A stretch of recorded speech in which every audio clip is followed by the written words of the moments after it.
फ्रांसीसी पादरी ऑनरी ड लाउलैनी ने 1980 के दशक में मेडागास्कर में श्रीविधि की शुरुआत की। श्रीविधि की विशेषताएं इस प्रकार हैं: 2 से 3 गुना तक अधिक पैदावार, कम लागत व कम बीज में अधिक उपज, महंगे रासायनिक खादों की बजाय जैविक देसी खादों का प्रयोग, कम पानी की आवश्यकता।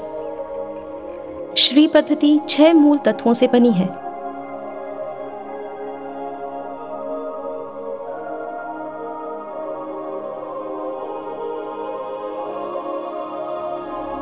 तो आइए सीखते हैं श्री के 6 मूल तत्वों को कार्यान्वित कैसे किया जाता है।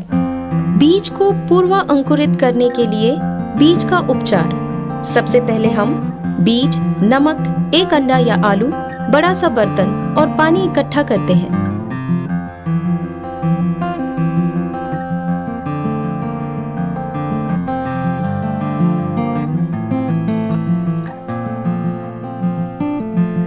चौड़े मुंह के बर्तन में पानी डालते हैं। फिर पानी में इतना नमक मिलाया जाता है कि उसमें अंडा या आलू आसानी से ऊपर तैर सके। इसके बाद उसमें धान का बीज डाला जाता है।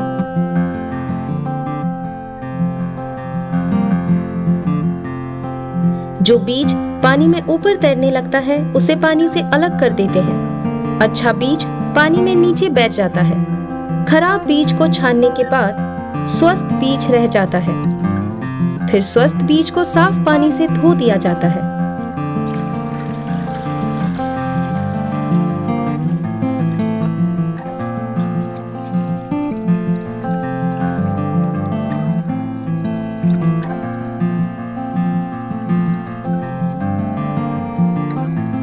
फिर बीज को किसी कपड़े या टाट के बोरे में लपेट दिया जाता है।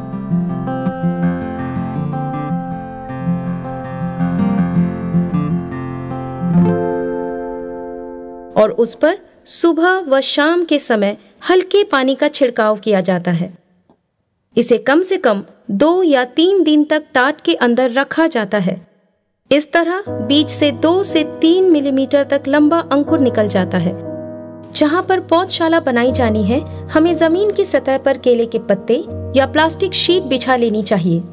ऐसा इसलिए किया जाता है कि अंकुरित पौध की जड़ें धरती में अपनी पकड़ बना न सके। पौधशाला जमीन से 6 इंच की ऊंचाई में बनानी चाहिए ताकि पौध को आसानी से निकाला जा सके व निकालते समय पौध की जड़ सुरक्षित रह सके। पौध रोपण की जगह पोषक तत्वों से भरपूर होनी चाहिए।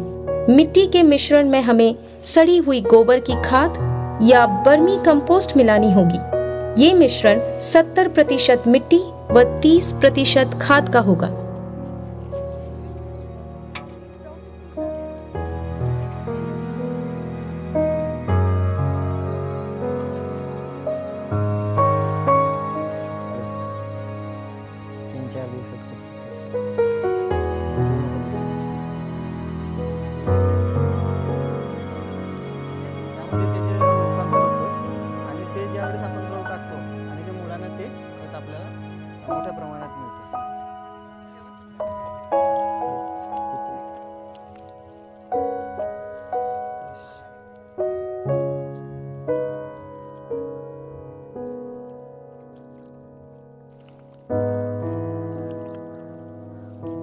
पौधशाला की लकड़ी, बांस का बना फ्रेम या लकड़ी की डंडी को प्लास्टिक शीट के ऊपर भी रखा जा सकता है। यदि कोई और पौधशाला बनाने का तरीका होता है तो उसे भी अपना सकते हैं, लेकिन ध्यान ये रखना होता है कि पोषक तत्वों की अच्छी मात्रा होनी चाहिए और पौध की जड़ें अधिक गहरी ना जाएं। टाकून आपण रोप तयार करू शकतो।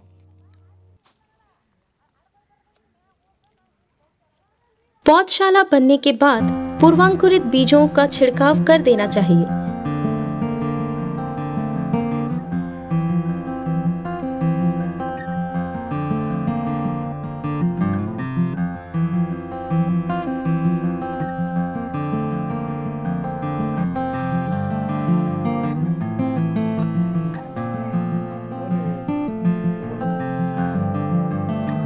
से 3 सेंटीमीटर मिट्टी की परत हल्के हाथों से बिछा देनी चाहिए और आखिर में धान के पुआल से ढक देना चाहिए। इससे बीज को सीधी धूप व चिड़ियों से सुरक्षा मिलती है।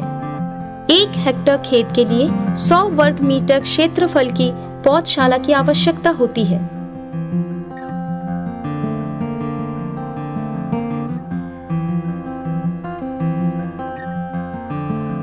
परंपरागत विधि की तरह ही खेत की तैयारी की जाती है।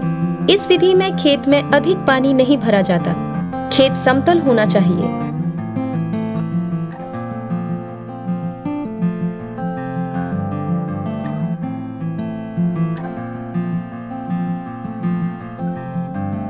श्री विधि में खेत तैयार करते समय जल निकास का ध्यान रखना चाहिए।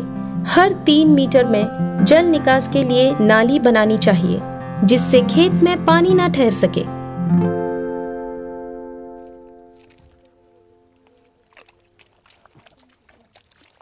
पौधे का रोपण उचित दूरी पर किया जाता है। मुख्यतः 10 गुना 10 इंच की दूरी पर किया जाता है। उचित दूरी होने पर पौधे की जड़ों का अच्छा विकास होता है, जिससे पौधे में अधिक कल्ले निकलते हैं। खुला स्थान होने से पौधे के विकास के लिए पर्याप्त मात्रा में धूप, पोषक तत्व व हवा का सही से आवागमन होता है।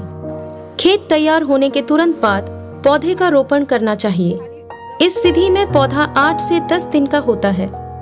धान के बीज सहित पौधे को एक उचित दूरी पर 1 से 2 सेंटीमीटर गहरा ही रोपा जाना चाहिए। अंतर देकर पौध रोपण करने से समय और मजदूरी की बचत भी होती है।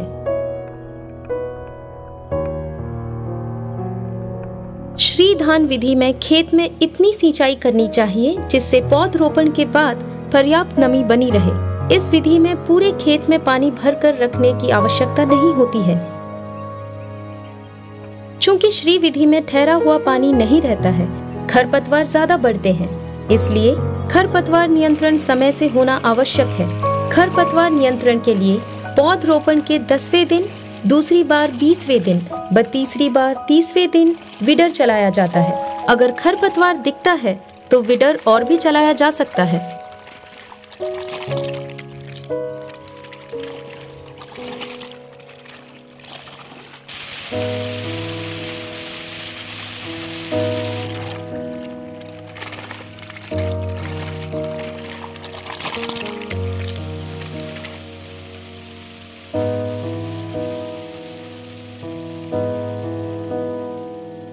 इस विधि में धान का पौधा हरा ही रहता है, जबकि बालियां पक जाती हैं।